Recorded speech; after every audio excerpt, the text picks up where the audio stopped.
Welcome to CEF Insights, your source for closed-end fund information and education, brought to you by the Closed-End Fund Association.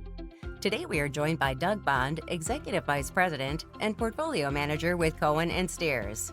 Doug will discuss the closed-end fund market and the potential for a diversified portfolio of closed-end funds to provide solutions in a challenging market environment for income-oriented investors. Doug manages Cohen and Steers Closed-End Opportunity Fund, ticker FOF. Doug, thank you for being with us today. It's my pleasure. Thanks for having us. Doug, I want to start by looking at how the current market environment has impacted the closed-end fund space. Looking first at interest rates, the Federal Reserve has raised interest rates in 5 consecutive meetings and is likely to do more. How have closed-end funds historically behaved as the Fed initiated a cycle of interest rate increases? Historically, closed-end fund discounts have widened out when the Fed has raised rates. That's been the case here in 2022, and it's a pattern we've observed going back decades. The fundamental reason for this is that most closed-end funds use leverage in their capital structure to enhance the level of income that they can pay to their shareholders. When the cost of that leverage rises, the funds typically have less total earnings, and the expanding discounts reflect investor uncertainty about the levels of future earnings and dividends that the fund can pay.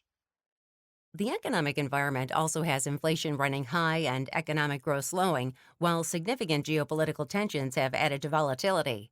How has this market volatility impacted closed-end funds generally, and are you seeing greater impact in certain asset classes?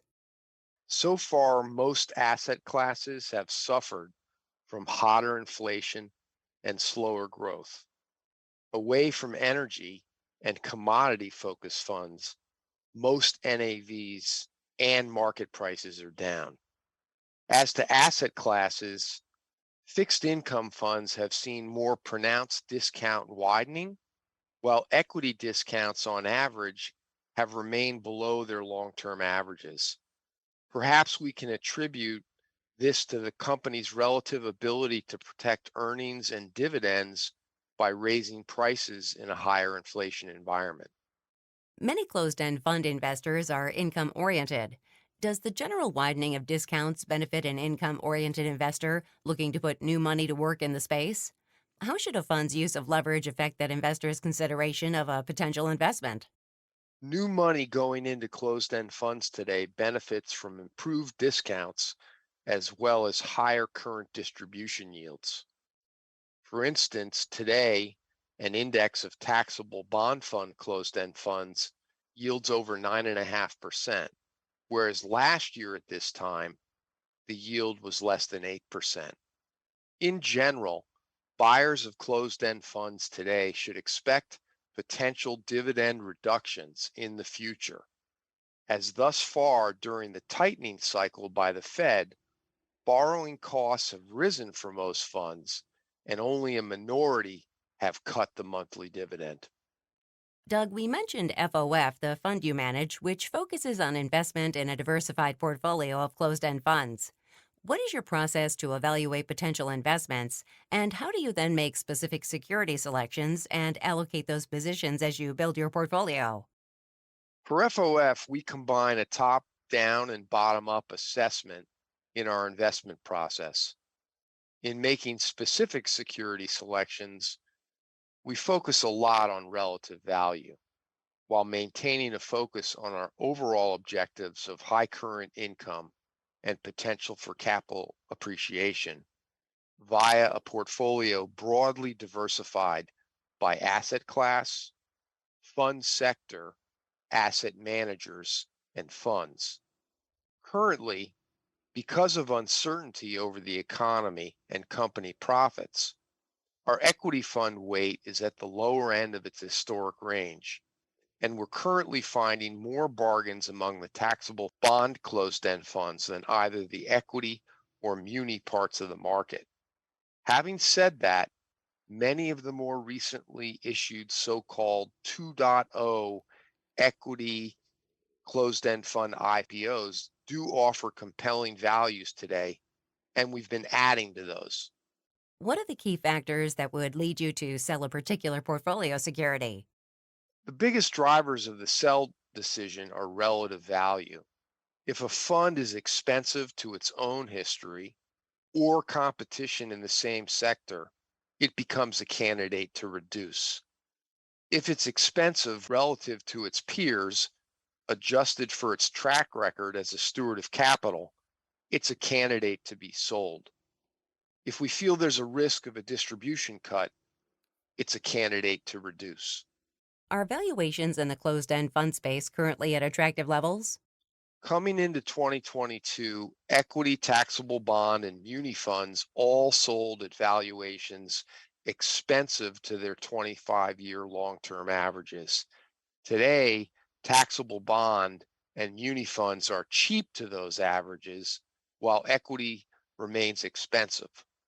But across all three major groups, we're finding quality funds available at above average discounts with high current income. Where do you see the best opportunities? We would characterize the best opportunities today as fitting one of three profiles. First, the recent closed-end fund taxable bond and equity IPOs done on the so-called 2.0 structure.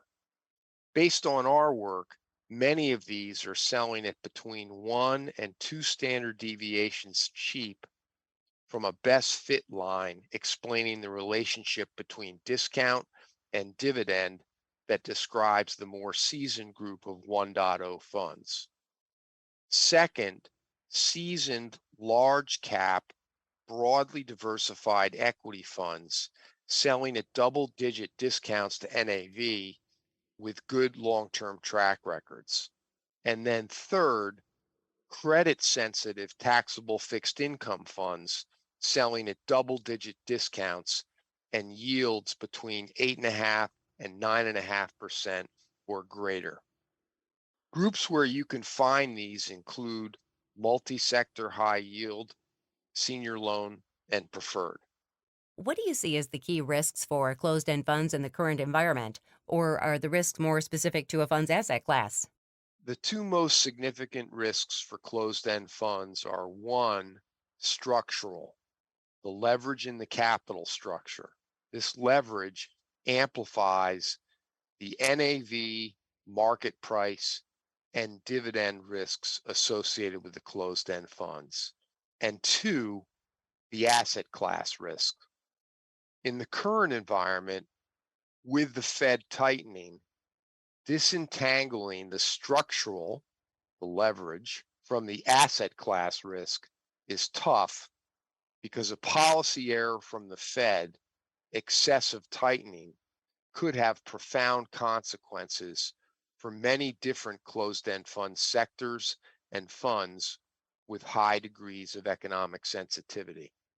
Doug, how would you see a diversified portfolio of closed-end funds being best positioned in an income-oriented investor's portfolio?